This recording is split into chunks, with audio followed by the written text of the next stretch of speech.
So we're looking at the Djokovic-Stefanik match, and we've brought up Tennis Trader. We've just clicked on the tennis icon here, and we're looking at basically how this match could pan out. Now, it's such short odds, you do wonder whether there's value in backing Djokovic. Yes, he will win a lot of the time, but you never know when there's going to be an upset. So instinctively, I tend to try and look to oppose players at short odds. I'm looking for a drift to occur at some point or another. And using Tennis Trader, you can get an estimation as to exactly how that drift could occur. And there are a couple of ways of doing this. If you use the game matrix, this will basically, the set matrix, this will basically give you an idea as to how the match could play out, and basically what the score will be at certain score lines. So very easy to understand, but basically at love all, you can see the price on Djokovic will be 104, but can you see that as the match progresses and Djokovic fails to break down his opponent, you can see basically that the odds on Djokovic start to drift, and in fact the odds on the second favourite, of course there's only two players, and the odds on Stefanik will start to contract. So you can see there's basically a sort of line that says if Djokovic is serving first, then basically the odds on Stefanik here will continue to contract if Djokovic is unable to break Stefanik down. Now, you don't know that before the start of the match, so as the match gets underway, you're going to have to look at the stats and look at the match to understand if that situation is likely to occur. But you can also see there are a couple of paths here that lead to the odds on Stefanik continuing to contract.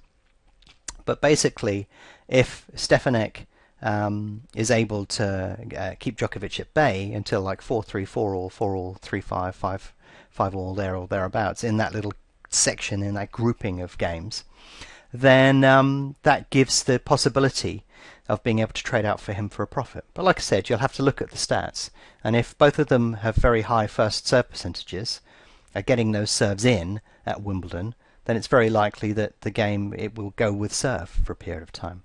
If the first serve percentages are low, then that's less likely, because obviously the second serve is going to be much weaker and can be attacked by the opponent.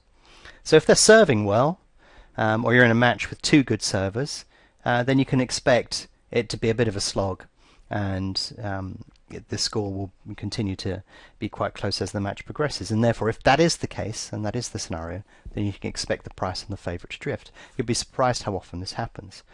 I've got a collection of graphs and data from a whole array of matches where the favourite fails to break down his opponent.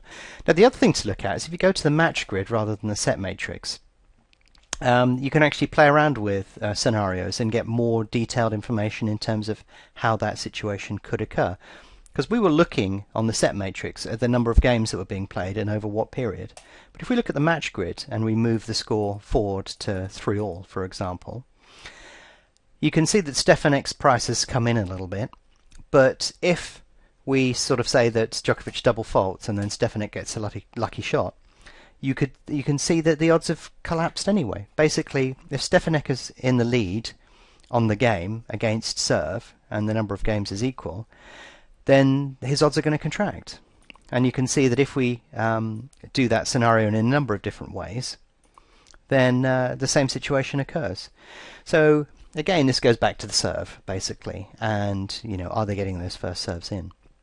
How effective is the serve playing out at Wimbledon today is the sort of thing you're looking for. So there are opportunities as the match progresses, but there are also opportunities within individual games, and that's worth exploring as well. But basically, I see very little value in backing favourites at very short odds, so I'm always looking for an opportunity to oppose them, and this is the sort of thing that I'm looking for.